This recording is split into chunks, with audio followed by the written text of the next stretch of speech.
प्रभु की उपस्थिति में मांग कर ये वचन लिया है मैंने। नीति वचन सामित लो, नीति वचन 3 अध्याय, प्रोवर्ब चैप्टर 3। पहला सप्ताह एक्सपेक्टेशन होता है ना कि प्रभु के दास मेरे पिताजी वचन बताएंगे। उन्होंने खुद बोला ये सप्ताह आप ही प्रचार करो, तो प्रभु की ओर से है ये। मैं सोचकर आज वचन के लिए प्रभु से मांग कर मैं आई हूँ। नीति वचन 3 अध्याय, उसका वचन 11 और 12। సామెతలు 3 అధ్యాయము 11, 12 వాక్యాలు, 11 और 12 वचन। कोई पढ़कर सुनाएंगे माइक लेकर?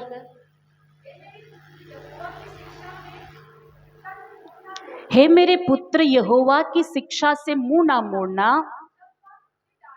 और जब वह तुझे डांटे तब तू बुरा ना मानना,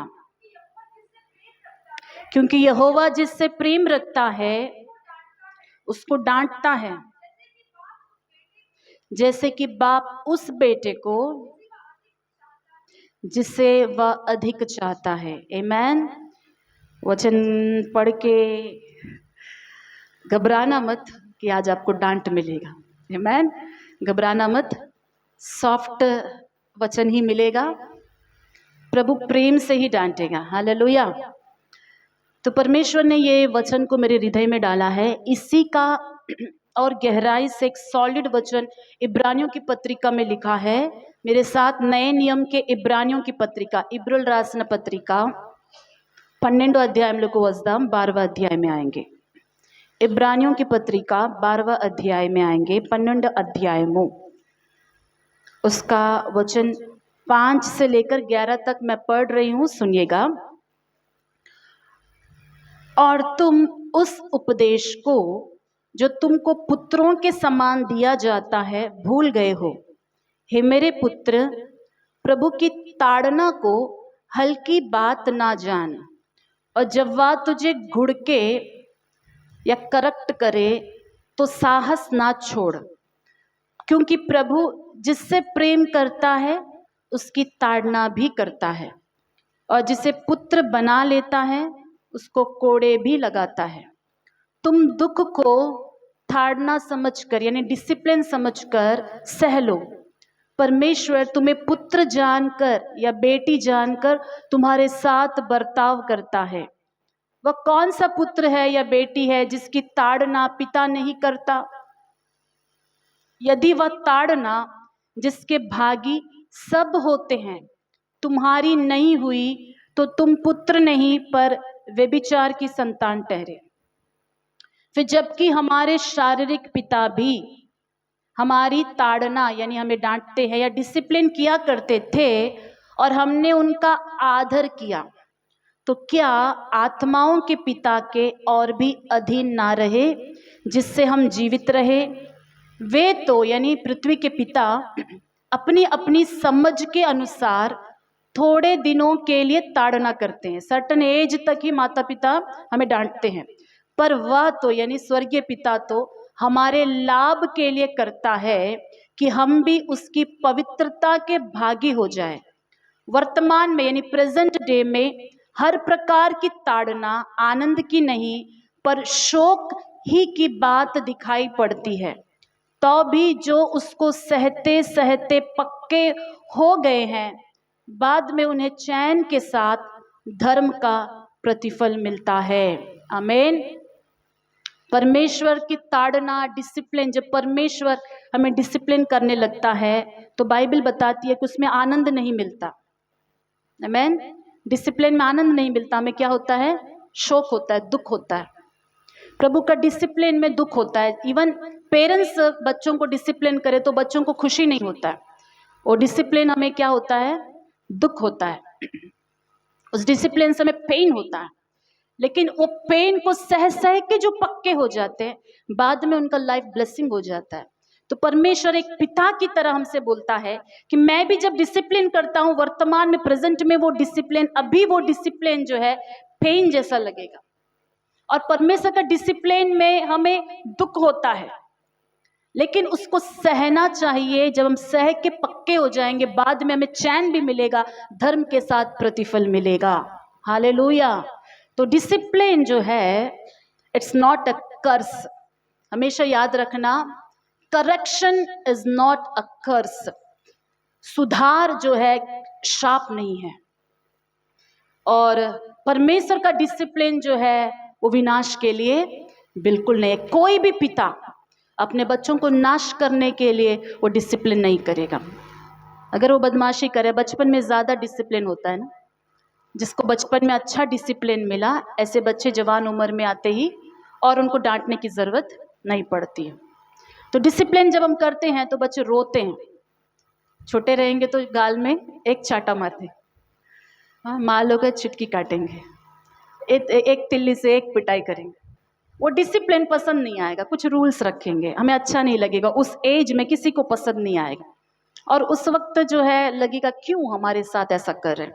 लेकिन बढ़ते बढ़ते बढ़ते बढ़ते, पता है आपको, आज हम बड़े घमंड से कहते हैं कि बचपन में मैं बहुत पिटाई लगी थी। मैं ही नहीं, हम में से बहुत सारे लोग होंगे ना, धुलाई कर करके मेरे माँ ने मुझे सुधारा है। क्यों भाई एलिशा, माँ का पिटा याद होगा ना। हाँ? हम बड़े घर से भी बोलते हैं कि हमने सबने मार खाया है। उस वक्त हमें वो चीज़ अच्छा नहीं लगा, लेकिन आज के दिन उस मार ने हमें बहुत हद तक सुधारा है। परमेश्वर मारते हैं, और परमेश्वर मारते हैं ऐसा नहीं, मनुष्य की तरह नहीं मारते, हमारे नाश के लिए नहीं, पिता की तरह ही है, लेकिन उनका डिसिप्लिन करने का तरीका बहुत अलग है। हर डिसिप्लिन के पीछे उद्देश्य जो है नाश नहीं है, याद रखिएगा। ताड़ना का पीछे जो इंटेंशन है परमेश्वर का, हमारा नाश नहीं है, हम खत्म हो जाना, मिट जाना नहीं है। वचन कहता है ताकि हम पवित्रता के भागी हो जाए। हालेलुया।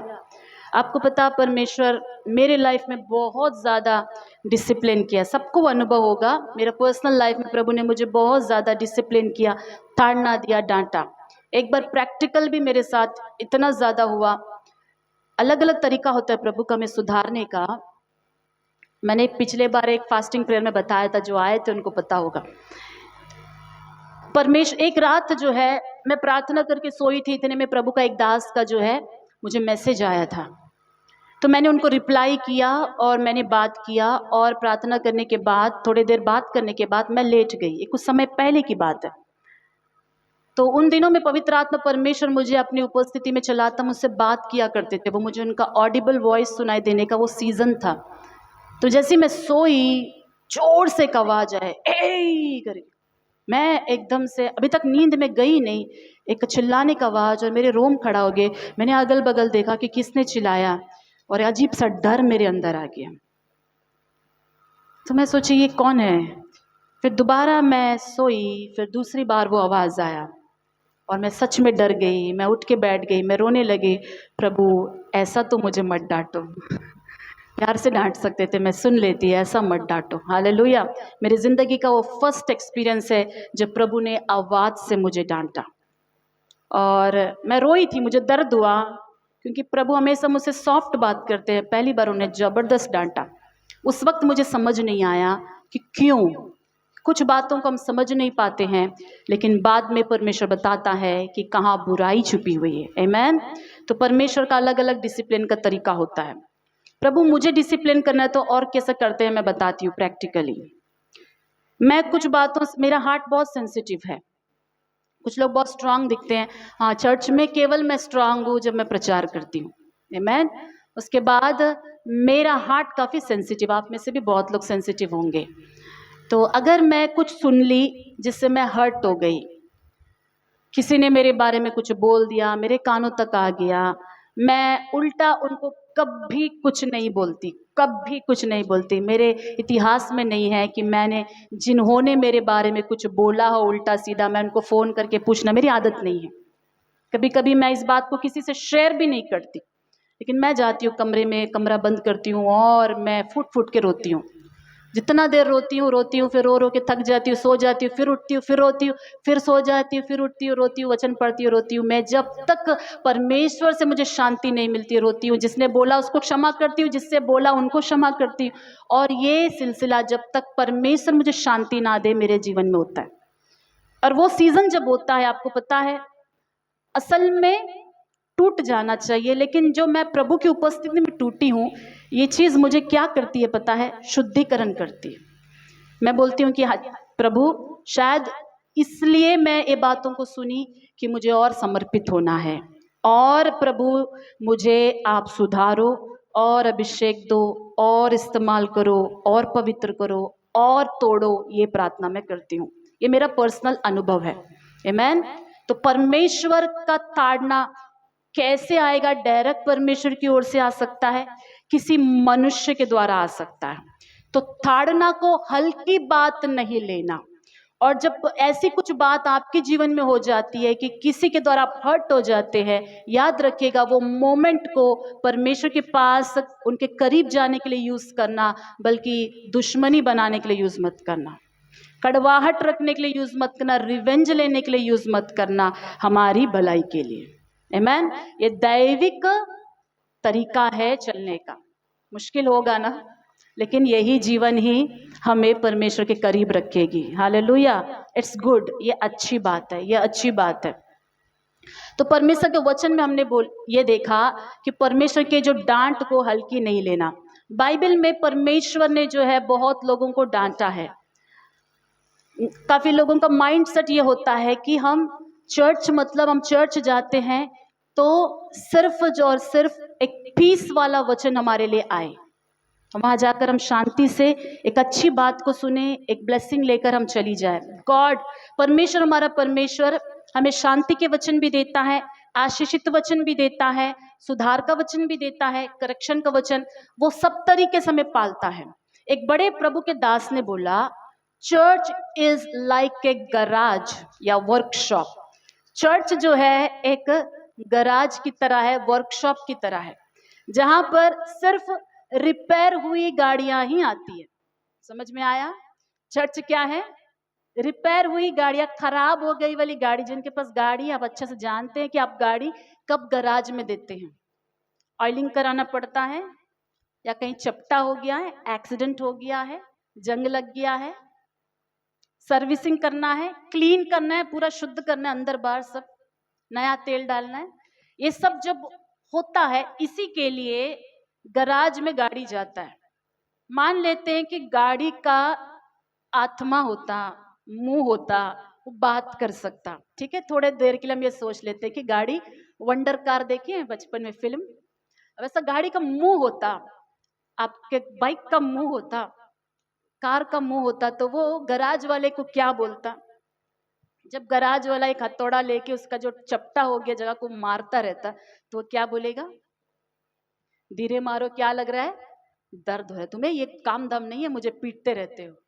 अगर वहां पे एक पेंट हट गया और वो घिस के और पेंट मारने से पहले घिसता है तो गाड़ी बहुत गुस्सा करेगा ना। पूरा स्पीड से प्रेशर वाला पाइप लेके ऐसा धर, इतना जोर से मारोगे तो मुझे कितना दर्द होगा, बोलेंगे ना। गाड़ी बात करता होता तो पता चलता उसका दर्द क्या। लेकिन जब गराज से ये सब कुछ हो जाने के बाद गाड़ी बाहर आता, मुझे बताओ आपका गाड़ी देख के आप में से कितना लोगों को खुशी लगता है? एकदम नया बन जाता है ना, फिर स्मूथ चलता है। वैसे ही चर्च में हम आते हैं, एक गराज की तरह है। बाहर जितना हमारा एक्सीडेंट हो गया, बाहर जितना हम घिस गए, थोड़ा चपटा हो गया, ऑयल खत्म हो गया, गंदा हो गया, जब चर्च में आते हैं, यहाँ परमेश्वर वचन के जल से क्या कर देता है? बोलो, शुद्ध कर देता है हम सबको। और ये शुद्धिकरण अच्छा नहीं लगता, मैं सच बोलूंगी, अच्छा नहीं लगता है। और उससे बढ़कर बात क्या है पता? पास्टर्स का दुखी का क्या है मालूम है? वो शुद्धिकरण का काम परमेश्वर खुद नहीं करता है, अपनी आत्मा के द्वारा सेवकों को लेकर करता है। और फंस जाते हैं हम। दुनिया में हर विश्वासियों का मैक्सिमम दुश्मन पास्टर ही नजर आते हैं, है कि नहीं? बोलिए, ये टफ जॉब है, दुनिया का सबसे टफ जॉब है। हमें उनका बात मानना होता है, उनका वचन सिखाना होता है। उनका वचन सिखाए तो किसी को वो चुभ जाता है, वो चुप गया तो वो हमारे ऊपर दुख रख लेते हैं, लेकिन फिर भी हमें बताना पड़ता है। हाँ, हम जो है परमेश्वर का बात मानते मानते हम कहीं मनुष्य को बुरे दिखाई देते हैं, लेकिन फिर भी पास्टर को अपना काम करना पड़ता है। Tough job. मैं बता दूं, काफी पास्टर ने बोला ये बात, मैं भी बोल दी, कुछ भी करना, पास्टर मत बनना। हालेलुया। प्रभु सेवा में बुलाए तो मैं आरंभ में जब प्रभु ने मुझे सेवा में बुलाया था, मैंने तो उसी वक्त ठान लिया था कि मैं एक सुसमाचार प्रचारक, इवेंजलिस्ट, वर्शिप लीडर, इतना ही सेवा मेरा है। बाइबल कॉलेज में सबसे पूछा गया आप क्या बनोगे, मैंने बोला मैं इवेंजलिस्ट बनूंगी। और मुझे ग्रेजुएशन के दिन जो ऑर्डिनेशन सर्टिफिकेट मिला उसमें भी लिखा है ये इवेंजलिस्ट का सेवा करेगी। मैंने किया भी। कई बार सेवक लोग बोलते थे, मैं बोलती मैं कभी पास्टर नहीं बनूंगी। मैंने पूरे जीवन में बचपन से पास्टर्स के तकलीफों को देखा है। मैं सोचती थी ये काम मुझे नहीं करना, ये काम मुझे नहीं करना। बहुत मैंने देखा, पास्टर्स को रोते हुए देखा, दुख होते हुए देखा, और मैंने बोला ये काम मुझे नहीं करना। लेकिन परमेश्वर ने वही काम मुझे दिया, वही काम दिया जो मुझे करना पसंद नहीं था। आज मैं प्रेम से करती हूँ, लेकिन दर्द तो होता है। हालेलुया। तो परमेश्वर का काम, ये जो रिपेयर का काम है, गराज में आते हैं तो इसमें पेन होता है। अभी एक गाड़ी दूसरे गाड़ी को देख के ये नहीं बोल सकता तुम्हारा पेंट इतना क्यों उखड़ा है। अब दूसरा को देख के ये नहीं बोल सकता इतना चपटा क्यों, क्योंकि गराज में सभी रिपेयर होने के लिए आए हैं। आमीन। एक और दास ने बोला परमेश्वर का जो भवन है, चर्च है, इज लाइक अ हॉस्पिटल। वो एक हॉस्पिटल की तरह है जिसमें सिर्फ बीमार लोग ही आएंगे। आमीन। पवित्र लोग नहीं, बीमार लोग ही आएंगे, आत्मा में बीमार आएंगे, और परमेश्वर उनको चंगा करेगा। हालेलुया। तो ये चर्च का मतलब ये नहीं है आपको वहीं पर हर प्रकार के प्रॉब्लम वाले लोग ही मिलेंगे। कुल मिला के यही बात है कि हम सब में समस्या रहेगी। तो एक दूसरे की समस्या को देखकर, एक दूसरे की कमी को देखकर डिस्करेज नहीं होना। और परमेश्वर लेकर आए हैं, कभी ना कभी वो चमका देंगे। वो काम कर रहे हैं, आपके जीवन में काम कर रहे हैं, वो कर रहे हैं। वो धीरे धीरे हर कमजोर को वो सुधारेंगे। गराज के अंदर आने के बाद कोई गाड़ी बिना रिपेयर हुए ऐसे ही वापस नहीं जाती है। हालेलुया। यीशु मसीह कलीसिया को जैसे डिसिप्लिन करते हैं, उनके सीधे वचन, डिसिप्लिन के वचन कैसे थे, एक चर्च के बारे में आज हम ध्यान करने वाले हैं। इफिसुस की कलीसिया। प्रकाशित वाक्य में आइएगा मेरे साथ, प्रकटन ग्रंथम की वसदम, प्रकाशित वाक्य 2 अध्याय, वचन 2 से लेकर मैं 5 तक पढ़ रही हूं, अपने बाइबल में देखिएगा। मैं तेरे काम और तेरे परिश्रम और तेरे धीरज को जानता हूं, और यह भी कि तू बुरे लोगों को देख नहीं सकता, और जो अपने आप को प्रेरित कहते हैं और है नहीं, उन्हें तूने परख कर झूठा पाया। तू धीरज धरता है और मेरे नाम के लिए दुख उठाते उठाते थका नहीं।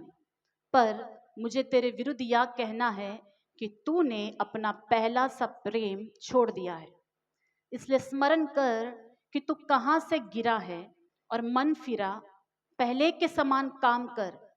यदि तू मन ना फिराएगा तो मैं तेरे पास आकर तेरी दिवट को उसके स्थान से हटा दूंगा। शुरुआत में परमेश्वर उनको बहुत इंकरेज करते हुए, उनकी तारीफ करते हुए उस कलीसिया के बारे में बात करता है। उस कलीसिया में अच्छी अच्छी बातें बहुत है, वो काम करते हैं परमेश्वर के लिए, परिश्रम करते, धीरज धरते हैं। हाँ, उनका डिसर्निंग बहुत अच्छा है, परमेश्वर के दुख उठाते हुए थके भी नहीं है, प्रभु के लिए खड़े हैं। बस एक बात परमेश्वर को वहां पर कमी नजर आई कि पहले एक प्रेम उनके बीच में हुआ करता था, परमेश्वर के साथ हुआ करता था, वो अभी परमेश्वर को नजर नहीं आ रहा है। तो परमेश्वर उनको क्या बोलते हैं, इसलिए स्मरण कर कि तू कहां से गिरा, मन फिरा, पहले के समान काम कर।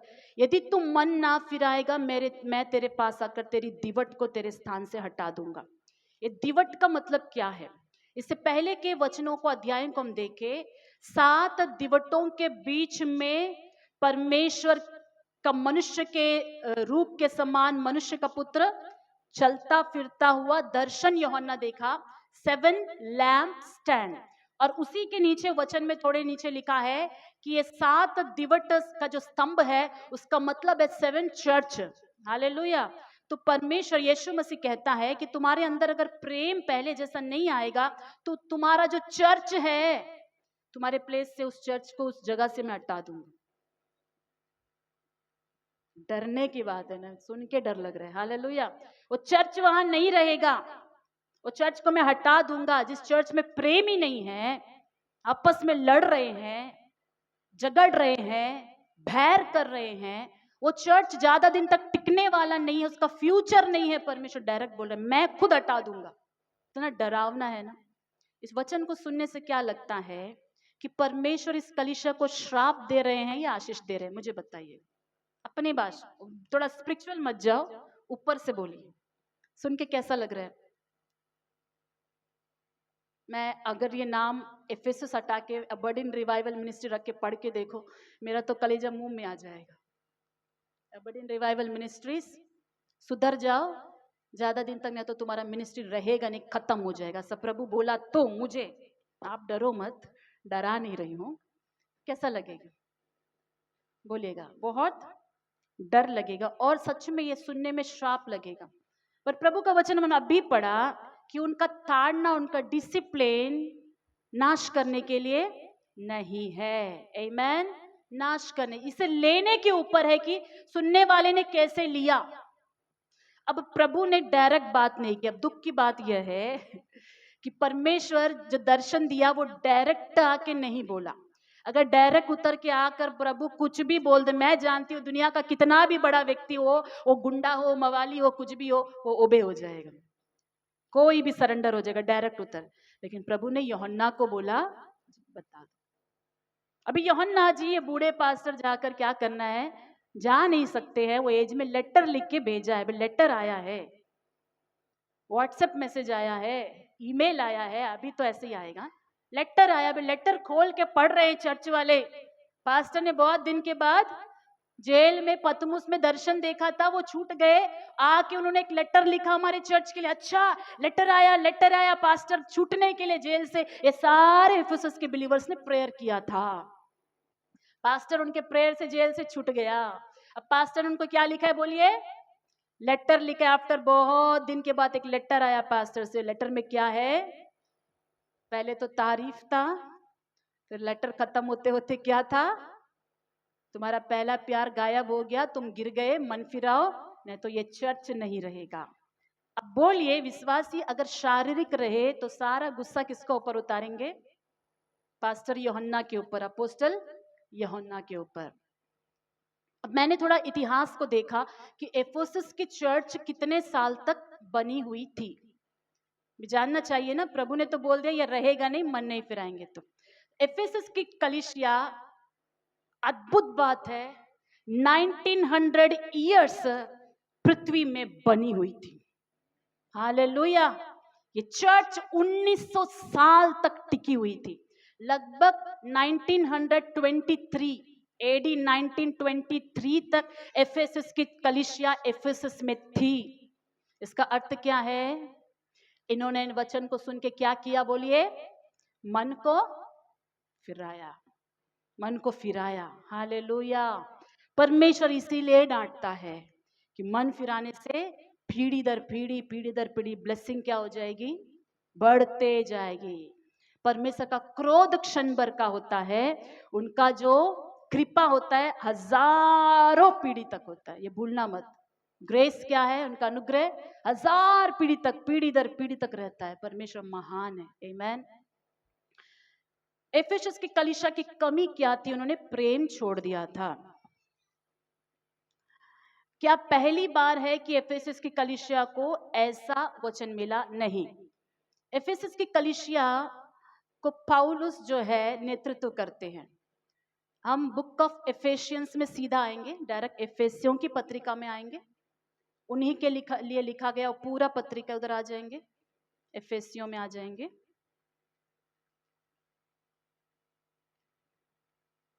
उसका 4 अध्याय में आएंगे, 4th चैप्टर में आएंगे। 4 అధ్యాయంలో వద్దాం, ఎఫెసీయులకు రాసిన పత్రిక 4 अध्याय 4 से मैं वचन कुछ बातों को मैं पढ़ूंगी, ध्यान से देखिएगा। पौलुस का टीचिंग उस चर्च के लिए, एफेसस के लिए। इसलिए मैं जो प्रभु में बंदी हूं तुमसे विनती करता हूं। यानी अभी जब पौलुस एफेसस को लेटर लिख रहा है, पौलुस जो है जेल में है, जेल में रहते हुए ये पास्टर जी अपने बिलीवर्स को लेटर लिख रहा है। मैं प्रभु में बंदी हूं, तुमसे विनती करता हूं कि जिस बुलाहट से तुम बुलाए गए थे उसके योग्य चाल चलो, अर्थात सारी दीनता नम्रता सहित और धीरज धरकर प्रेम से एक दूसरे की सहलो। आमीन। चर्च में क्या होना चाहिए? धीरज होना जरूरी है, एक दूसरा का सहना बहुत जरूरी है। ये क्वालिटी चर्च के अंदर बहुत जरूरी है, सह लेना। प्रेम का क्वालिटी है कि सह लेना। और मेल के बंधन में आत्मा की एकता रखने का यत्न रखो। इसीलिए सह लेना होता है कि स्पिरिट का जो यूनिटी है वो टूट ना जाए। यूनिटी टूटना है बहुत इजी है, अगर हम कुछ बातों को सहेंगे नहीं तो हम मुंह के ऊपर रिएक्ट कर देंगे और इससे रिश्ते मजबूत नहीं होते हैं, रिश्ते और बिगड़ जाते हैं जब हम रिएक्ट करते हैं। तो उस रिएक्शन को नहीं दिखाकर अगर हम सह लेते हैं तो मेल का बंधन को बनाए रखते हैं। क्यों ऐसा करना है? 4 वचन देखिए, एक ही देह है, एक ही आत्मा, जैसे तुम्हें जो बुलाए गए थे अपने बुलाए जाने से एक ही आशा है। अब चर्च का हेड यीशु मसीह है और पूरा कलीसिया, हमारा चर्च हो या दुनिया का सारा चर्च मिलाकर, वो बॉडी ऑफ क्राइस्ट है, यीशु का शरीर है, वो देह है।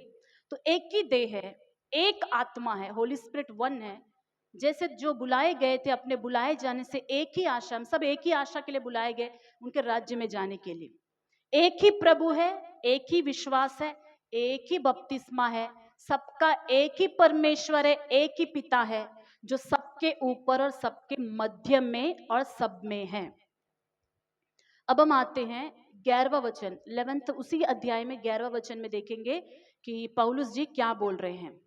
उसने कुछ को प्रेरित नियुक्त करके, कुछ को भविष्यद्वक्ता नियुक्त करके, कुछ को सुसमाचार सुनाने वाले नियुक्त करके, और कुछ को रखवाले यानी पास्टर नियुक्त करके, कुछ को उपदेशक नियुक्त करके दे दिया। किसके लिए? चर्च के लिए, जिससे पवित्र लोग यानी कलीसिया सिद्ध हो जाए, परफेक्ट हो जाए और सेवा का काम किया जाए और मसीह की देह उन्नति पाए, जब तक कि हम सबके सब विश्वास और परमेश्वर के पुत्र की पहचान में एक ना हो जाए और एक सिद्ध मनुष्य ना बन जाए और मसीह के पूरे ढील ढौल तक ना बढ़ जाए, ताकि हम आगे को बालक ना रहे जो मनुष्यों की ठग विद्या और चतुराई से, उनके भ्रम की युक्तियों के और उपदेश के हर एक झोंके से उछाले और इधर उधर घुमाए जाते हो।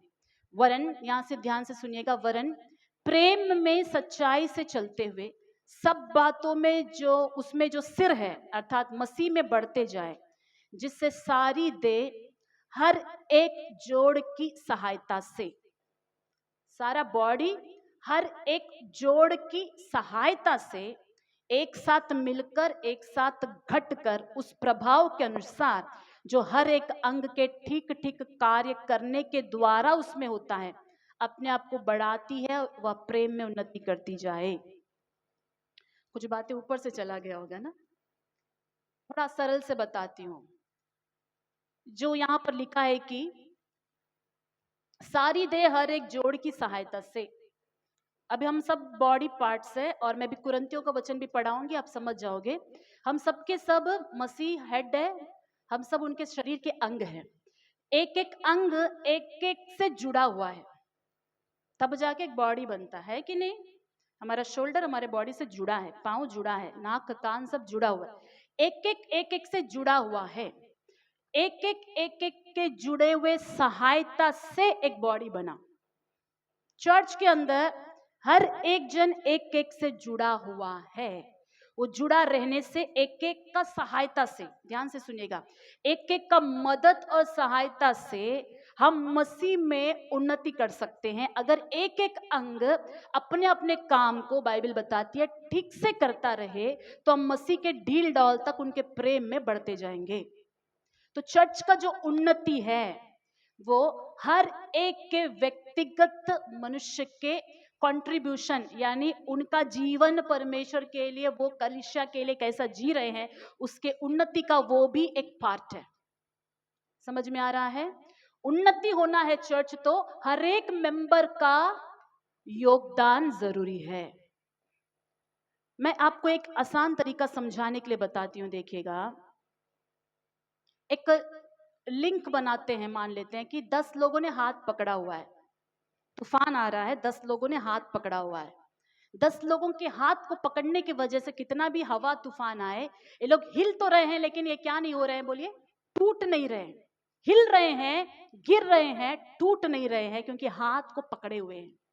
मान ले तो उसमें से एक जन हाथ तोड़ के छुड़ा के गिरता है, एक जन गिरता है, तो उस एक को पकड़ने की वजह साथ साथ में और भी कुछ लोग क्या हो जाएंगे, बोलेंगे, गिरेंगे, है कि नहीं। और भी साफ तरीके से, और भी अच्छे से बताती हूँ।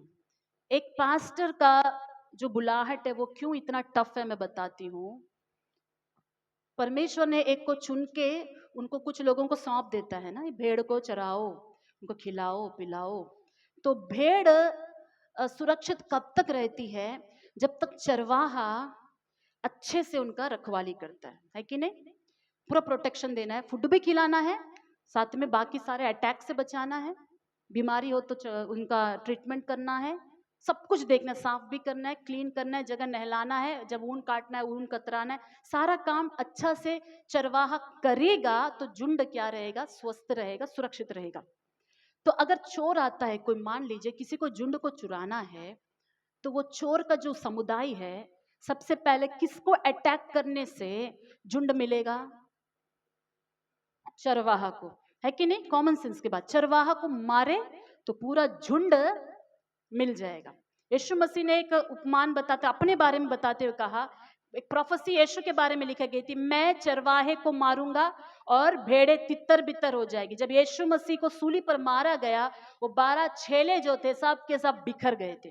वो प्रोफेसी बात है, लेकिन रियलिटी में भी एक पास्टर के ऊपर, ध्यान से सुनिएगा, एक पास्टर के ऊपर मोर ज्यादा टारगेट होता है शैतान का, बहुत टारगेट। मैं अकेला अपने बारे में इसको नहीं बता रही हूँ स्वार्थ से, मैं पूरे ग्लोबल प्रभु के दासों के बारे में मिलाकर बोल रही हूँ।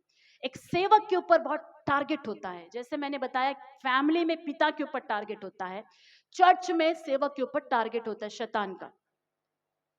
अब पास्टर को कैसे भी गिरा दे, अगर एक सेवक गिर जाता है आत्मिक जिंदगी में, कुछ गलती से गिर जाता है, उसको भरोसा करके, उनको भरोसा किए हुए बहुत सारे विश्वासी भी गिरेंगे, है कि नहीं, है कि नहीं, गिरेंगे। एक सेवक के अंदर में ये हमेशा एक डर होना, अगर मैं गिरी, मैंने गलती किया, मुझे भरोसा करे वाले उतने लोग भी, तो रेस्पॉन्सिबिलिटी, बोझ हमारे ऊपर क्या होता है, बढ़ता है। मेरा एक स्टेप लोगों को गिरा सकता है, एक भी।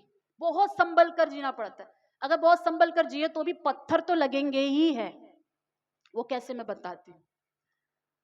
यीशु मसीह ने एक एग्जाम्पल दिया था कि एक पिता का 2 बेटे हैं, एक उड़ाऊ पुत्र और एक बड़ा बेटा। उड़ाऊ पुत्र ने पिता को पूरा लूट पाट के, धोखा दे के प्रभु से वो पिता से दूर चला गया। पिता की प्रार्थना थी, क्या थी, लेकिन एक समय आया वापस आ गया, हालेलुया। वो बेटा इम्पॉसिबल था, वो वापस आ गया। वापस आने के बाद पिता ने क्या करा, उसको ज्यादा प्यार किया, है कि नहीं, बहुत प्यार किया। वो प्यार जो है बाहर सबको दिख रहा था, पार्टी कर दिया, वध किया, बिरयानी पार्टी, नया कपड़ा, नया अंगूठी, सबको अनाउंसमेंट, ये सब होते वक्त एक ही जन थे जिसने बहुत दुखी मनाया। कौन था? बड़ा बेटा। अब बड़ा बेटा रूठ गया, इतने साल से मैं आपके साथ हूँ डैडी, कभी बोला कि एक जाके एक टक भेड़ को खाओ, पार्टी मनाओ? कभी आपका अंगूठी दिया, कभी आपका ड्रेस दिया मेरा? पिता बोल रहा है, अरे जो भी है वो तुम्हारा ही है ना, ये तो मर गया था, ये वापस आया है, इसके लिए खुशी मनाना है। हर घर में भी ऐसा होता है। देखिए 2 बच्चे हैं ना, छोटे वाले को कुछ अब करो, बड़े वाले को इफेक्ट होगा। मम्मी डैडी किसको प्यार करते हैं? छोटे वाले को। एक बच्चा है तो कोई बात नहीं, कोई बात नहीं, एक बच्चा, 2 बच्चा है, 2 से ज्यादा है तो ये चीज आती है, उनको पता होता है। छोटे को कुछ करो तो बड़े को तकलीफ होता है, बड़े को कुछ करो तो छोटे को तकलीफ होता है, आपस में वो लड़ने लगते हैं, ना तो माँ बाप के ऊपर। कलिसिया में भी, परमेश्वर के इस राज्य में भी सेम है। अब जो उपमान बताया गया था उसमें छोटा बेटा को जैसे ही फोकस वहां गया, बड़ा बेटा रूठ गया। क्या करे? अब कलीसिया में सेवकों को भी ऐसा ही होता है, कोशिश होता है कि सबको समेट के चले, लेकिन कभी किसी को ज्यादा फोकस करना पड़ता है। क्यों? क्योंकि कमजोर है। इतना में बलवंत क्या हो जाते हैं? निराश हो जाते हैं कि हमें बगल रख दिया है। ठीक है, बलवंत को यदि थोड़ा फोकस करे तो कमजोर बोलेंगे कि बलवंत को ही प्यार करते, कमजोर को प्यार नहीं करते। मैं अपनी बारे में नहीं बताती हूँ, वर्ल्ड वाइड सेवकों का लेके बताती हूँ। आमेन। सिर्फ मेरी समस्या नहीं बताती हूँ, सबका। तो एज अ पास्टर चोट तो, पत्थर तो लगेंगे ही है। लग रहे हैं बोलकर क्या हमारे 2 बच्चे में एक बच्चा अब्बा अम्मा से गुस्सा हो जाए तो क्या अब्बा अम्मा उस बड़े को निकाल कर फेंक देंगे? नेवर। उसको भी क्या करेंगे? संभालेंगे, समझाने की कोशिश करेंगे। प्रेम कम नहीं हो जाएगा। इंटेंशन, प्रति चीज के पीछे का उद्देश्य महत्वपूर्ण होता है कि हमने क्यों छोटे को ज्यादा प्यार किया, हालेलुया, हमने क्यों समय ज्यादा वहां दिया। तो इसका इंटेंशन होता है कि कुछ टूट रहा है, कुछ बिखर रहा है, कुछ ज्यादा तकलीफ हो रहा है, कुछ ज्यादा ही मुश्किल हो रहा है, तो उसको उठाने के लिए एनर्जी वहां पर डाला गया है। परमेश्वर के राज्य में भी ऐसा होता है कि परमेश्वर कभी कभी बलवानों को थोड़ा बगल रख के कमजोरों को ब्लेस करना स्टार्ट करेगा। प्रभु करेगा। नए नए आए वाले लोगों को, कुछ लोगों को परमेश्वर टारगेट करके करेगा। तो इसका मतलब ये नहीं कि हम सालों से जो प्रार्थना कर रहे हैं आपको भूल गया है। नो, परमेश्वर को पता है कि ये लोग मेरे ऊपर विश्वास रखे हुए हैं, इनको मेरे ऊपर डाउट नहीं आएगा, ये लोग खड़े रहेंगे, इनकी बारी आ रही है, पहले इनको संभाल लेता हूँ। हालेलुया।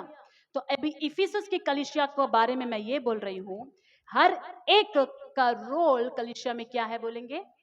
इंपॉर्टेंट है, बहुत इंपॉर्टेंट है। 4 अध्याय में आएंगे, उसी 4 अध्याय में हम हैं, उसका 29 to 32, 29 to 32 में, कोई गंदी बात तुम्हारे मुंह से ना निकले, पर आवश्यकता के अनुसार वही निकले जो उन्नति के लिए उत्तम हो, ताकि उससे सुनने वालों पर अनुग्रह हो। इफिसुस की कलीसिया में पौलुस चर्च के विश्वासियों को सिखा रहा है, उन्नति के बारे में हम बात करना है ताकि सुनने वालों पर अनुग्रह हो। ये आशीष और उन्नति की बात करना सिर्फ पास्टर का काम नहीं है, ब्लेस करना सिर्फ पास्टर का काम नहीं है। आपस में एक दूसरे के उन्नति के बारे में बात करें। अच्छा बोल सकते हैं तो हम जरूर बोले, अगर हमें बुरा बोलने का मन होता है तो बोले ही ना, क्योंकि हमारा एक वर्ड किसी के विश्वास को बहुत पतन कर सकता है। हमारा एक गुस्सा, हमारा एक बिहेवियर किसी के विश्वास को या किसी को परमेश्वर से दूर करने का कारण बना सकता है, यहाँ तक कि चर्च नहीं आने की तरह कारण भी बना सकता है। भले ही हम कितनी भी प्रार्थना करें, अगर हम अपने मुंह को कंट्रोल नहीं कर रहे हैं तो बहुत मुश्किल होगा। 30 वचन, परमेश्वर के पवित्र आत्मा को शोकित मत करो, जिससे तुम पर छुटकारे के दिन के लिए छाप दी गई है। सब प्रकार की कड़वाहट, प्रकोप, क्रोध, कलह, निंदा, सब भैर भाव समेत तुमसे दूर किए जाए। कहाँ वचन बोल रहा है? गराज के अंदर आए हुए कार। इफिसियों का चर्च पावरफुल चर्च है, सेवा करने में बहुत टॉप है। उस चर्च के अंदर बोल रहा है कलहा, कड़वाहट, क्रोध, कलहा, निंदा, भैर भाव, ये सब है। इसीलिए पौलुस लेटर में बोलते हैं सब दूर होना चाहिए। आमीन। अगर हम परमेश्वर के उस तेजस्वी कलीसिया बनना चाहते हैं, आगे पढ़ने से पहले मैं इफिसुस की कलीसिया को एक मेन बात, पौलुस को एक रेवलेशन मिला 5वां अध्याय उसका 26 और 27 को मैं पढ़ रही हूँ, सुनिएगा। 26, 27, 5, 26, 27। उसको वचन के द्वारा जल के स्नान से शुद्ध करके पवित्र बनाए। किसे? कलीसिया को वचन का स्नान से पवित्र बनाए और उसे एक तेजस्वी कलीसिया बनाकर अपने पास खड़ी करे, जिसमें ना कलंक हो, ना झुर्री हो, ना कोई ऐसी वस्तु हो, वरन पवित्र और निर्दोष हो। आमीन। तो कलंक, झुर्री, अशुद्धता,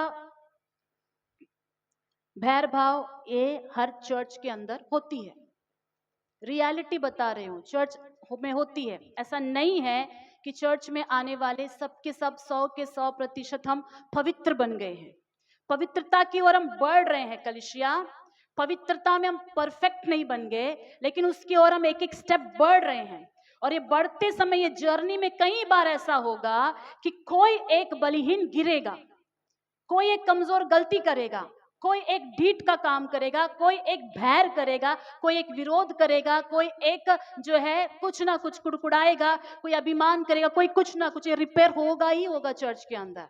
बट परमेश्वर का वचन समय समय पर शुद्धिकरण करेगा और प्रभु मौका देगा और बात करेगा कि उसमें से हम जहां गिरे हैं वहीं ना रह जाए, हम उठे। हालेलुया।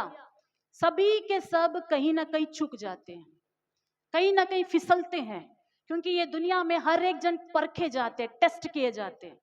और वो टेस्टिंग में कभी हम फेल हो जाते हैं, लेकिन फेल हो गए तो हम वेस्ट नहीं हैं। फेल हो गए हैं तो इसका मतलब है कि फिर से उठो, फिर से जहां गिरे हैं उठो। इसलिए एफेसो की कलीसिया से पवित्र आत्मा कहता है, स्मरण करो कि कहां पर गिरे हो, उठो। गिरे हो, ठीक है, गिरे ही मत रहो, उठो। हालेलुया। हम चेंज होना है। कब तक हम वैसे ही जिएंगे? बात यह है कि हमारे अंदर प्रॉब्लम्स है या समस्या है, वो बात नहीं है। क्या हम उसको निकालना चाहते हैं? क्या हम बेहतर बनना चाहते हैं? हम जनवरी में जैसा थे, हम फरवरी में वैसा ना रहे। फरवरी में जो गलती की मार्च में ना करें, मार्च में जो किए थे वो अप्रैल में ना करें, अभी तक पहले हमने जैसा थे वो आज ना रहे। परमेश्वर का वचन हमें समय समय पर शुद्धिकरण करता है। मैं एक और बात बताती हूँ। हो सकता है कि हमने किसी की बलहीनता को देखा हो, कमजोरी को देखा हो, गलती करते हुए देखा हो, और उस गलती को देखकर हम उनके ऊपर द्वेष रख लिए, भैर रख लिए, हृदय में कड़वाहट रख लिए। और आपको मालूम भी नहीं कि जिस व्यक्ति ने गलती किया था उसको परमेश्वर के ने डांटा, वचन ने सुधारा और वो मन फिराया, वो रोया, पश्चाताप किया, अपना जीवन को नए सिरे से स्टार्ट कर लिया। चांस है कि नहीं बोलेंगे? मौका है कि नहीं? प्रभु किसी को भी छू सकता है। अब सुधर जाने के बाद हमारे अंदर जिसने हमने देख लिया था, जिसने हमने उनके बारे में क्या रख लिया है? कड़वाहट रख लिया है, अंडर एस्टिमेशन रख लिया है, मार्क डाल दिया है, हमने टैग लगा दिया है। और वो व्यक्ति प्रभु में बढ़ता ही जा रहा है, बढ़ता ही जा रहा है। और वो व्यक्ति, प्रभु मुझे और आगे ऐसी गलती करने से बचा लेना प्रभु बोलकर वो कोशिश कर रहा है। फिर हम जो धर्मी कहलाते थे, हमने जो उसके ऊपर रख लिया, टैग लगा दिया। आप बोलिए, परमेश्वर के पास में कौन धर्मी ठहरेगा? जिसने माफी मांग लिया वो धर्मी ठहरेगा, और जिसने उसको माफ नहीं किया वो प्रभु की दृष्टि में अधर्मी हो जाएगा। है कि नहीं? फरीसी और चुंगी लेने वाले की प्रार्थना में हम यही देखते हैं। फरीसी ठीक ठाक था, चुंगी लेने वाले ने गलत किया, चुंगी लेने वाले ने क्षमा कर लिया, लेकिन फरीसी का नजरिया चुंगी लेने वाला की दृष्टि में अभी भी वो पापी है। तो परमेश्वर बोलता है कि धर्मी कौन बनकर गया? चुंगी लेने वाला धर्मी बनकर गया। आमेन। अगर हमें किसी की कमजोरी पता चले, किसी के अंदर में कुछ गड़बड़ी जो हमें पसंद ना आए, मैं बताती हूँ, प्रेम क्या करता है? नीति वचन उसका 10वां अध्याय 12 कहता है, खोलने की जरूरत नहीं, मैं आपके लिए पढ़कर सहायता करूंगी। बैर से तो झगड़े उत्पन्न होते हैं, परंतु प्रेम से सब अपराध ढक जाते हैं। इंग्लिश में बहुत बढ़िया, love covers multitudes of sin. प्रेम जो है एक दो पाप को नहीं, बहुत पाप को ढांप देता है। अब प्रेम क्या है? सिर्फ ढांपना प्रेम है? नो, प्रेम उनके लिए प्रार्थना करेगा। आमेन। प्रभु मेरा भाई गिर गया, प्रभु मेरी बहन प्रभु जी प्रभु से दूर जा रही है, प्रभु ये इस भाई मुझसे बहुत दिन से बात नहीं कर रहे, मुझे नहीं पता क्यों ये मुझसे रूठा रूठा है, मैं उनको क्षमा करती हूँ, मैं उन्हें क्षमा करता हूँ। प्रभु मेरे भाई को छू, मेरी बहन को छू, इस परिवार को छू, कलीसिया नहीं आ रहा है, प्रभु इनको छू, प्रभु जी ऐसा वो घूम रहे हैं, ऐसा वो कर रहे हैं, प्रभु छू, बल्कि उनके उपस्थिति में रोना। This is the character of love. Hallelujah. आपकी प्रार्थनाओं को प्रभु सुनेगा, और आपने उनको क्षमा किया है, प्रभु आपको क्षमा करेगा, प्रभु कल को उनको उठाएगा, रिलेशनशिप खराब नहीं होगा। यह है एक अंग का दूसरे अंग के प्रति रेस्पॉन्सिबिलिटी।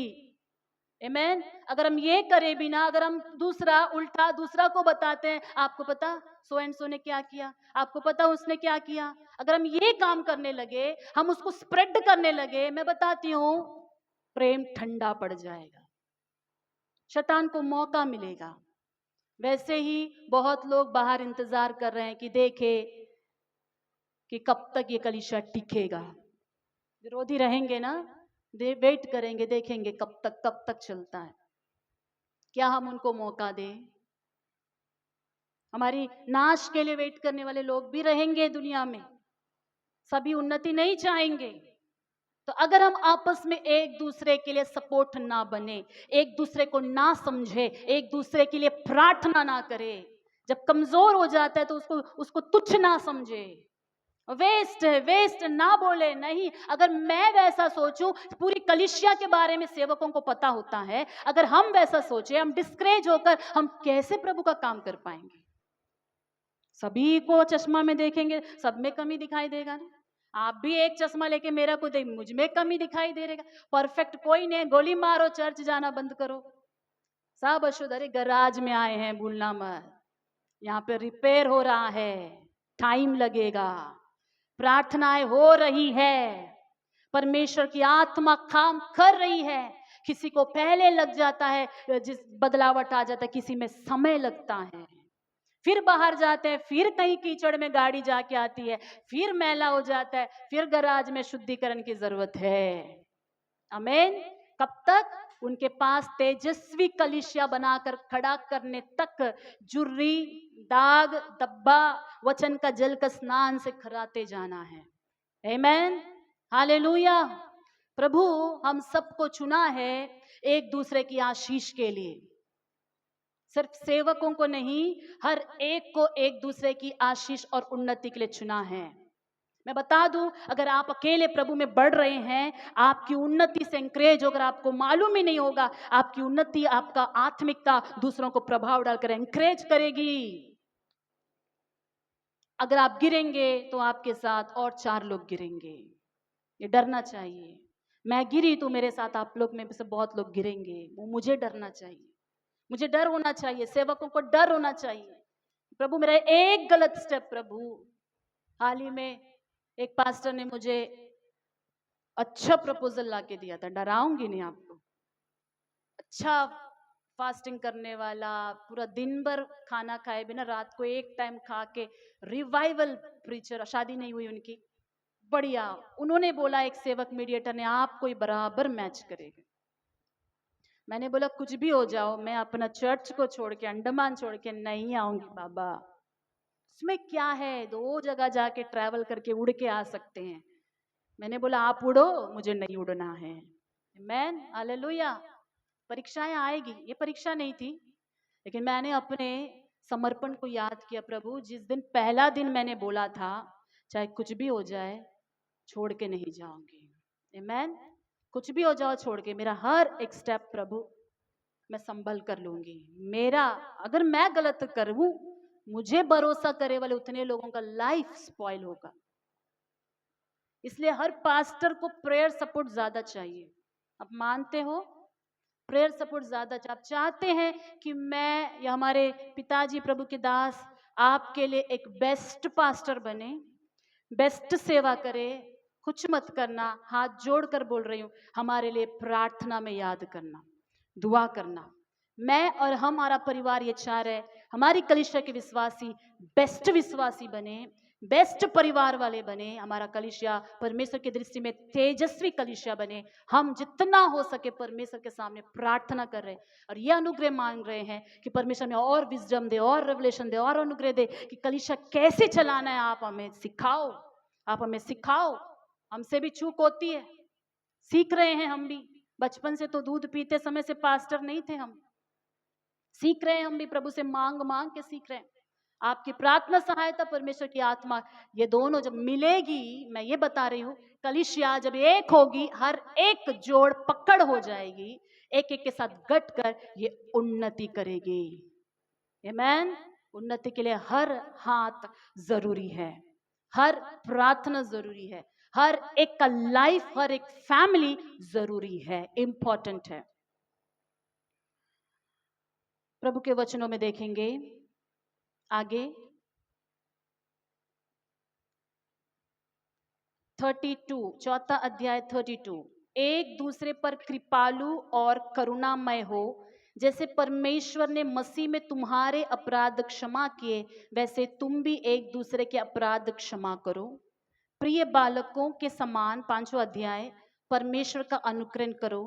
प्रेम में चलो जैसा मसीह ने भी तुमसे प्रेम किया और हमारे लिए अपने आप को सुखदायक सुगंध के लिए परमेश्वर के आगे भेंट करके बलिदान कर दिया। जैसे पवित्र लोगों के योग्य है वैसे तुम में, हाँ ठीक है, वहां तक जरूरत नहीं है। प्रेम में क्या करो? मसीह ने तुमसे प्रेम किया वैसे प्रेम में चलो। एफेसों की कलीसिया को परमेश्वर ने कहा प्रेम में चलो, प्रेम में बढ़ो। हमारी कलीसिया से आज की सुबह परमेश्वर यही चाहता है, आपस में प्रेम में बढ़े। समय कम है, प्रभु बोझ है, इसलिए आज मैं और बहुत सारी बातों को और भी सिखाना चाहती थी, लेकिन यहाँ तक मैं समाप्त करती हूँ। परमेश्वर इस वचन के द्वारा हम सब सुनने वाले को आशीषित करे। आमेन। आइए इस समय मैं प्रभु के दास के हाथों में देती हूँ, और प्रभु बोझ में जाने से पहले